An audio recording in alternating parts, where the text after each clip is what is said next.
What's good, guys? Charles from Team COG coming at you guys here with an Emancipator fossil deck profile brought to you by my man Kelly. How's it going, guys? Yep, so we're going to go ahead and jump into. He's going to show us the build, and yeah, so would you say this is going to be the, once like if those cards like Halifibrax and stuff gets hit, is this going to be the next thing that Adamancipators move to? I would say that is probably the biggest way that it'll tilt to, because it'll allow it to have more of an OTK game instead of a consistent board negation setup. Like you see all the combos where it's just, oh, set up Block Dragon, the Adamancipator cards, like the Dragite, and then Appo. Big negation boards will get hit once that combo gets taken out. Like if they hit the Halifibrax and the Auroradon, then yeah, I would easily say that this goes into more of a go second and try and just blow your opponent out. Because fossils hit hard. Yeah, so, all right, let's go ahead and jump into the profile. All right, so starting with the monsters, we're obviously going to be running 3 Weathering Soldier. Pretty standard. He's your searcher for the fusion spell, as well as the fact that he's another rock that you can special off the Adamancipators. So he's a really nice target. He allows you for your synchro plays as well as stuff, and he's also a target for Block Dragon. And if you ever need him, he's a level 4 2K. So like if in your locals I run into a whole bunch of anti-meta players, so like this will easily be able to get over the Inspector border, all the like Jougans, Fossil Dinos, ironically. The rogue stun matchup. Yep, he's a pretty good beat stick where he's just like, normal summon punch. He even has a decent butt. And then onto the Adamancipator stuff. We run obviously 3 Researcher. Kind of little much to explain with her. She's one of the best starters. You just have to have a rock monster. It's ridiculous the fact that you can survive any Nibiru just by having her and not having used her effect. It's like, oh, I get to keep going. You can make Union Carrier, Needle Fiber. She just allows your combos to keep going, even if you got hit by one of the most fair cards in the game. It's like, oh, all right, that's fine. Then the second best, just have to control an Adamancipator, basically the same thing. One of the tuners, obviously, still really nice to hit the Solid Soldier off of him or her for your 6 plays. And then final one. This one I honestly don't like as, like, this is probably my least favorite Adamancipator because of the fact that his special summon effect is only if you control no monsters, but at least he's a target that you can use, as well as you can start off him as a normal summon. It really depends.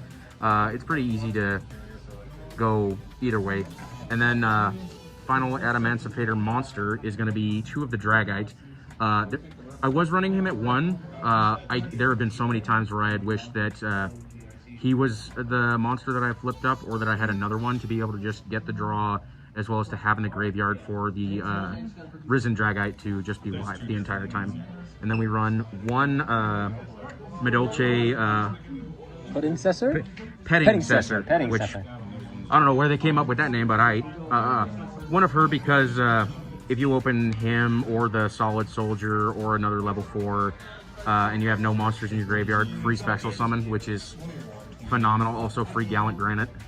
Free real estate. Free real estate. Free rocks. 2 Block Dragon, because he's searchable, as well as the fact that if you run too many of them, you can just get screwed out, because 3 Block Dragon is really rough to open, or even seeing 2, it's like, no, why did you do this to me? And then we're running 2 of the Tenyi Adhara. Makes Nat Beast in this deck because of how many of our level 4s are Earths, and including himself, and he's a free summon, and if you get Nibiru, you can also bring him back from the graveyard because you control a normal monster. Thank you, token. And then I bring up Nibiru because leave us alone. Kawakimara Guardian, best answer to Nibiru in the deck, and he's summonable. You can either normal summon him out the gate and then go with the Analyzer, or you can grab him off the Analyzer, or you can search him with the Block Dragon if you haven't normal summoned. Like, he's just a really good card. I was running Sandman for a bit because I hated getting Impermed or evenly matched, but monster effects were hurting me a whole lot more. And then obviously the little guy that could, Mr. Doki Doki. Pretty self-explanatory. The only thing that makes me sad about Doki Doki is the fact that he sends for cost, which will not trigger this Weathering Soldier, which is a little stupid, but at least you can fill your graveyard, as well as like Doki Doki, grab him, start your synchro plays. Just allows you to keep going. You can also even Doki Doki send her to get the Seeker or the Analyzer or the Weathering Soldier. It just works really well for the deck. And then that's it for the monster lineup. So no hand trap? No hand traps. Straight gas, huh? Straight, just give them the gas. That's what I like to do. That's what I like to see. Just punch them. We punch them really hard, and if we can't punch them really hard,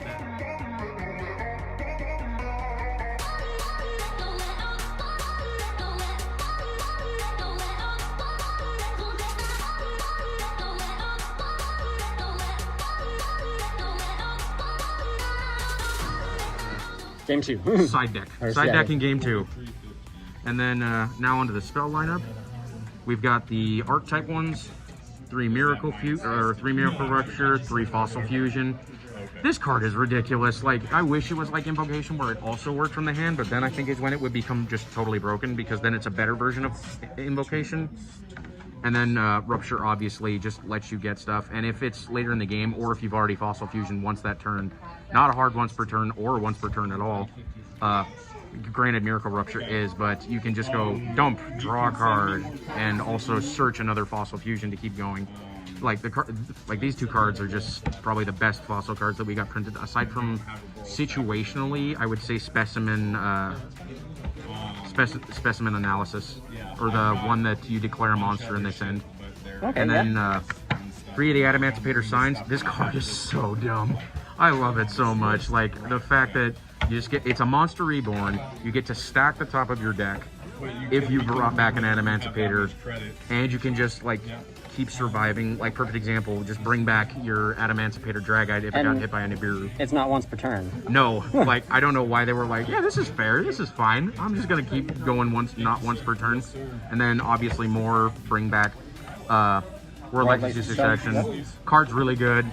This deck obviously links, so why wouldn't you run it? Free Monster Reborn. And then, speaking of Monster Reborn itself, obviously. And then the final card for Weathering Soldier, just the juice. Or just dump the Block Dragon. Like, the fact that there are 2 ways in the deck that you can search, big air quotes there, Block Dragon is phenomenal. And then to answer any hand traps, obviously cults.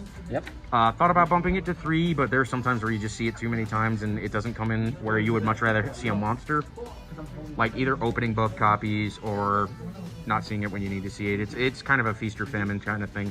But that's it for the spell lineup. And then the last 2 cards are a couple of traps that, the spice. Adamancipator Resonance and Adamancipator Relief. So I've seen a lot of Adamancipator decks running Field Blocker or Gate Blocker to get around the Mystic Mine. I found that this is a way that they don't see it coming, and if they need to, you can bait out other stuff. And obviously, free no monster negation that doesn't cost you anything. You just need to control a synchro monster. It's worth it, and it's addable to hand off of the level 6 Lion. Hannibal.